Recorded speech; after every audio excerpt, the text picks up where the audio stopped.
everyone, I'm Dave and welcome to the first video review on DaveSays. Today I'm going to be reviewing Adam Silvera's They Both Die at the End. But before we get into that, just a quick reminder for you to head over to the website, davesays.co.uk, and subscribe to the mailing list so you'll never miss when I post. Also, it'd be great if you could follow me on my social media accounts. On YouTube, DaveSays, Twitter, DaveSays Tweets, Facebook, DaveSays FB, Instagram, DaveSays IG. So with all that boring admin out of the way, let's get into the review. Popular social media app TikTok exploded after its launch in 2017, with people being able to go viral, making short videos, following trends, making their own trends, and with a very communal feel, much like Vine, with people deeming TikTok as Vine's spiritual successor. Now I know what you're thinking, why am I telling you all this on a book review? Well, basically there's different sides of TikTok, such as rap TikTok, football TikTok, and the side I'm here to talk about today, book TikTok. In April 2020, BookTok, which was a popular hashtag used among users on TikTok, went viral with people talking about their experiences with books, things they were reading now, things they were going to read in the future. And Adam Silvera's They Both Die at the End was one of the most talked about books on BookTok. It was that talked about that even led to a resurgence in the book and led it to go right up in the New York Times bestseller list. This book that released in 2017 was now even more trendy in 2020, and that was all thanks to BookTok. BookTok is that popular now. I went into a bookstore the other day and there was an entire section dedicated to books that people were recommending on TikTok. Silvera's 2017 hit took BookTok by storm, with people saying it changed their outlook on life or emotionally warped them.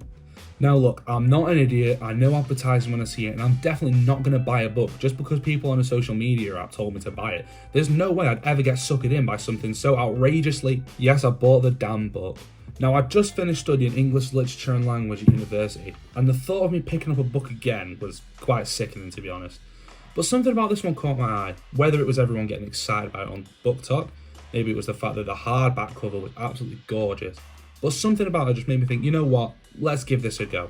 I was now free to read a book and not have to remember every quote or every theme. I could just read it as leisurely as I wanted to. So I ordered the book and waited for its arrival. Whilst I waited, I noticed that a good friend of mine from uni had finished the exact same book, so I messaged her asking if I was going to have any life-changing epiphanies or if she could recommend the book. She said the book absolutely brought her to tears and that it was a very, very good read, but any notions of life-changing experiences were very hyperbolic. I figured as much, as the whole hype around BookTok was people sharing experiences, so of course people are going to want to hype up their experiences to other people. My time with Silvera's novel was very enjoyable but thoroughly heartbreaking, with his writing being able to tug on the heartstrings through the short but dense relationship between the characters and their environments. The novel takes place over the time span of only one day, but the development of his characters in that short time is extraordinary and one of the book's many strengths, that the journey of the characters is monumental despite the seemingly lack of time that the events are allowed to be given. If you hadn't guessed already, the characters do indeed both die at the end. I know, shocker. But this impending doom has you clinging onto every scenario the characters get themselves into, thinking, oh god, is this about where it happens? And it also showcases in storytelling how much more effective the journey can be as opposed to its destination.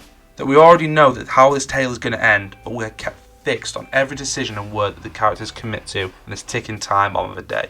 The story is set in a sort of dystopian New York, in which people are called by an omnipresent company called Deathcast, where they're told on the day they die that today is their last day of living, and they're advised to live it to the max. The protagonists, Mateo and Rufus, are called on this day and at the age of 18 have up to 24 hours left to live. The book questions mortality in a melancholic and still beautiful way, and encourages its users to live their life to the fullest, as you never know when your last breath will be. Except in this world, they very much do know. Whilst the novel very much focuses on the two boys and their highly contrasting lives and initial plans for this final day, Silvera weaves the narrative of the boys together with multiple subplots and other accounts on how they spend the day, whether they have been called by Deathcast or not. Their stories intertwine and have impacts on the narrative without the boys even realising in some cases. Silvera also does a great job of highlighting the importance and danger of social media in this tale, with it bringing the boys together in the early parts of the story, but presenting many obstacles throughout for our protagonist and the other people they interact with in the story. It's very much a tool that can be used for creation and destruction. Now, I'm not going to spoil any of the story for you, as I think it's very much worth a read. I know these little twists and turns are so much more impactful when they come at you when you're blissfully unaware.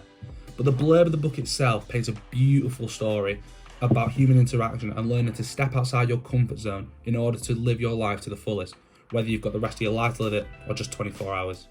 On September 5th, a little after midnight, Deathcast calls Mateo Torres and Rufus and Materio to give them bad news. They're going to die today. Mateo and Rufus are total strangers, but for different reasons.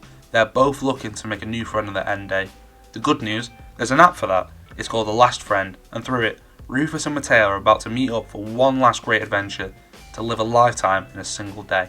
What I enjoyed the most in this read is the binary nature of death as opposed to the magnitude of choices in life. That whilst they're indeed both going to die, that doesn't mean that their choices are meaningless. The trusting, hanging out together, going to certain places, becoming friends, caring for each other was not defined by their impending destiny. It shows us how powerful bonds can be when formed under very stressful and intense situations. The narrative feels rushed at points, but this helps the story even more as it highlights just how short the time they have really is. I find it fascinating how Silvera takes this supposedly negative aspect of writing and wields it in a way for his characters to be much more frantic about their actions, and that every step or word they say has so much more weight because of how short their narrative is. Overall, would I recommend this book? Absolutely. But don't let TikTok's hyperbole oversell it for you. Just take it at face value and go from there. Will your life change after reading this book? Probably not, but is it worth a read? Absolutely, but do prepare to cry though. There are times when I was so invested in the characters, I forgot that they were actually going to die. And then that realisation hits you so much harder, makes your stomach drop as you realise there really isn't much time left. What I took from this book is to try and enjoy life a little bit more and try and take more risks and more adventure, because you really never know how much longer you've got left, especially after the chaos of these last 18 months. Thank you for watching this book review. I had a great time reading this book and had an even better time telling you all about it. Is there anything you've read recently or you want me to read in the future? Feel free to let me know. I'd love to get people talking in the comments. And just before you go, I just want to remind you about my social media links. Check out the website, subscribe to the mailing list. Everything's down below, so you can find it all down there. Take care, guys. See you later.